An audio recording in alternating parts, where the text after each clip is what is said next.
Mari McCabe? You just want to talk. She moves fast.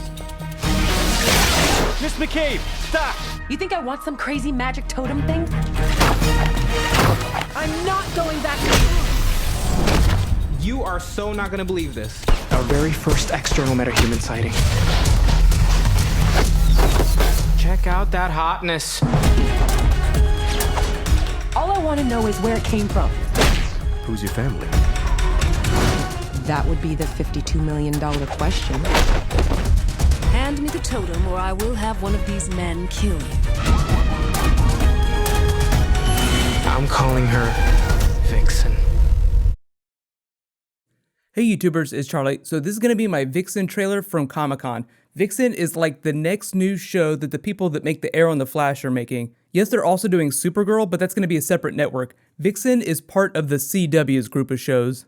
She's just the next in a long line of Justice League A-listers that they're starting to bring into the Arrowverse. Gonna keep my fingers crossed for New Gods, but don't think we're gonna see them anytime soon on TV. So important stuff first. I've seen a lot of you asking questions about where this is gonna air, how it's gonna work, and how it's gonna tie in with Arrow and the Flash. What the CW is doing is it's premiering it on its Seed service. That's like its digital distribution platform. So all you need is an internet connection. You don't have to have a cable subscription or anything like that. It's going to start August 25th. That's actually the same week that Fear the Walking Dead starts. So those two shows will be like the next things that I do weekly videos for, because Doctor Who doesn't start till September.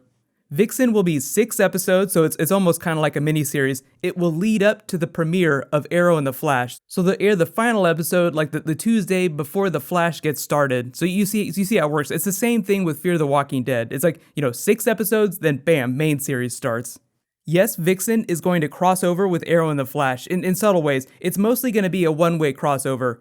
The intention is that it's going to create the context for overt magic in the Arrow universe. So whenever we get to actual Arrow and Flash episodes, they can talk about magic and it'll exist, and they'll have like a point of reference. They'll be like, remember that adventure we had with Vixen? And it won't be just vaporware. They'll actually be episodes that you can go back and reference.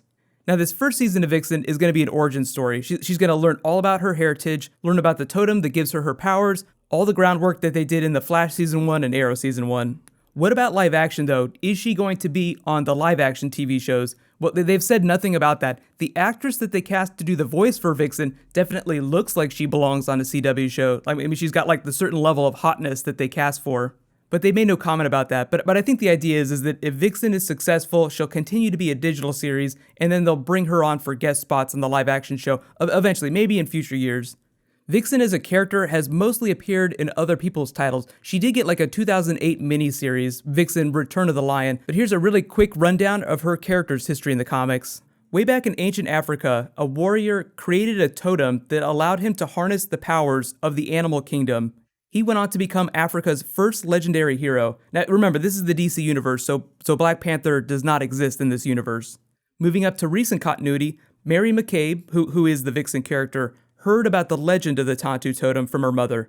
After poachers killed her mother, she went to live with the reverend of her village, Reverend Jiwe. He had the Tantu totem with him, but his brother killed him trying to get it, so that's kind of how she learned about the totem. She lost the totem to him, not really understanding how it worked, went to America and just tried to live a normal life as Mari McCabe. Eventually, she returned to her home in Africa, learned about the totem, and took it back from her uncle, becoming the superhero Vixen. She joined the Justice League for a little while. They battled Amazo and a bunch of other villains, eventually disbanded. Then she joined the Suicide Squad for a little while. She even had some adventures with Animal Man. Like I said, she normally showed up in other people's titles. She didn't rejoin the Justice League till right around Identity Crisis in the comics. That was right before Infinite Crisis. There was a storyline later in Justice League of America Volume 2 where her powers changed, and instead of drawing her powers from animals around her, she started leeching on the powers of the people around her, so she could like leech Superman's powers like anybody in the Justice League. That's a little more outlandish, so I'm not expecting that to happen on the TV show. I'm expecting them to stick pretty close to the core of the character, where she just gets her powers from animals. What I'm really hoping is that the show invokes some of the folklore around Anansi. That's an African god that was involved in the creation of the totem itself in ancient folklore.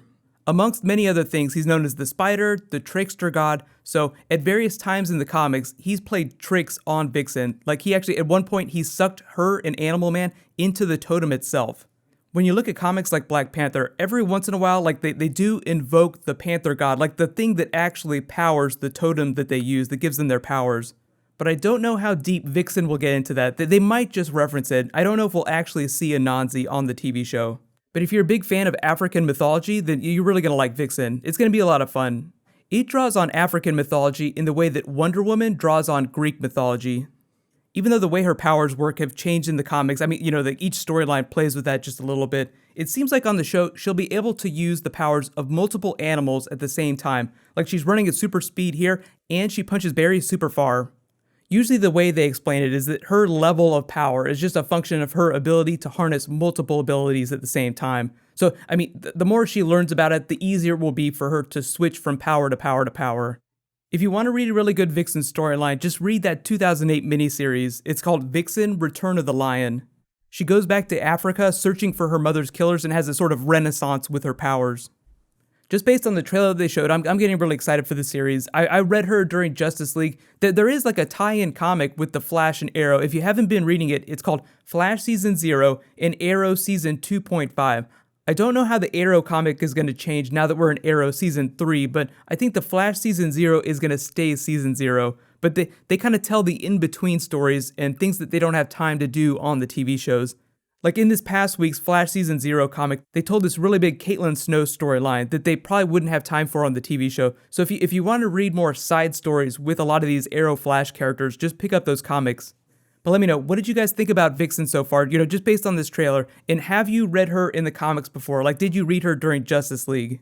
I think it'll be a lot of fun. I mean, it's only 6 episodes, so it's a relatively low time commitment. I'll be doing videos for all of them, so it'll be a lot of fun. It'll be a nice warm-up for Flash and Arrow. What's going to happen next with the show is I'm going to do a couple more bonus videos between now and the August premiere. Remember, that's August 25th. That's going to be on a Tuesday, but it'll be a digital premiere, so it's not on TV. I'll do a couple more bonus videos so everyone's up to speed, and then whenever episodes post, I'll post my episode videos within a couple hours of it airing. That'll also be around the same time as Fear the Walking Dead. I know I haven't started doing videos for Fear the Walking Dead yet. I've done like a couple trailer videos, but look out for those too. Like if you've been watching the main show on Walking Dead, then you kind of already know. The tone of that will be really close to the main show. So there are still a couple Comic-Con trailers and a couple giveaways that I'm getting ready to close down. I'll try and post those videos as fast as possible. I'm going to be doing my Ant-Man spoilery Easter egg video next, so be sure to subscribe to get that. If there is anything that I haven't done yet from Comic-Con that you guys want me to do, just let me know in the comments. So while you guys wait for that, you can click here for my non-spoilery Ant-Man review. Make sure you go see that. It's a really awesome movie. And you can click here for all my other Comic-Con trailers. Thank you so much for watching, everybody. Let's high five. I'll see you guys tonight.